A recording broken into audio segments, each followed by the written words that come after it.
নিষিদ্ধ সন্ত্রাসী সংগঠন আইএসআইএস-এর সঙ্গে যুক্ত থাকার অভিযোগে রাশিয়া, তুরস্ক ও আজারবাইজানের শত শত নাগরিকদের ফেরত পাঠাচ্ছে ইরাক। ইরাক সরকার বলছে, এই বিদেশিরা হয় সরাসরি আইএসআইএস-এর সঙ্গে যুক্ত, নয়তো সেই সন্ত্রাসী সংগঠনের পরিবারের সদস্য। ইরাকের বিচার মন্ত্রণালয়ের তথ্য অনুযায়ী বর্তমানে প্রায় 625 জন বিদেশি ও তাদের 60 জন সন্তান ইরাকে বন্দী। এর বেশিরভাগের বিরুদ্ধে আইএসআইএস-এর সংশ্লিষ্টতা প্রমাণিত হয়েছে। যাদের বিরুদ্ধে ভয়াবহ হত্যাযজ্ঞ বা গণহত্যার মতো অপরাধ নেই, তাদেরই ফেরত পাঠানোর উদ্যোগ চলছে।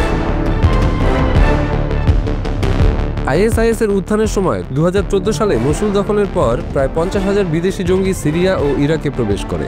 সংগঠনের তথাকথিত খিলাফত প্রতিষ্ঠার আশায় তারা যোগ দিয়েছিল। অনেকেই সংখ্যালঘু ইয়াজিদি সম্প্রদায়ের উপর গণহত্যা ও নারীদাসী বানানোর মতো অপরাধে সরাসরি জড়িয়ে পড়ে। 2017 সালে মসুলে আইএসআইএস পরাজয়ের পর এসব বিদেশির একটি বড় অংশ ইরাকি নিরাপত্তা বাহিনীর হাতে ধরা পড়ে। তবে এদের সংখ্যা সিরিয়ার শিবিরগুলোর তুলনায় কম। আল-হোল শিবিরেই এখনও হাজারো আইএসআইএস পরিবারের সদস্য আটক রয়েছে।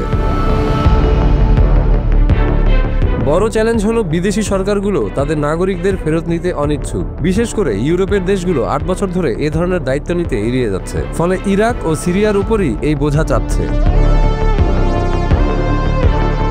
ইরাক বলছে, কারাগারে ভিড় সামলানো এখন আর সম্ভব হচ্ছে না, তাই বিদেশিদের ফেরত নেওয়ার জন্য নিজ নিজ দেশকে এগিয়ে আসতেই হবে। তবে কূটনীতিকরা সতর্ক করেছেন, এই প্রক্রিয়া দীর্ঘমেয়াদী হতে পারে।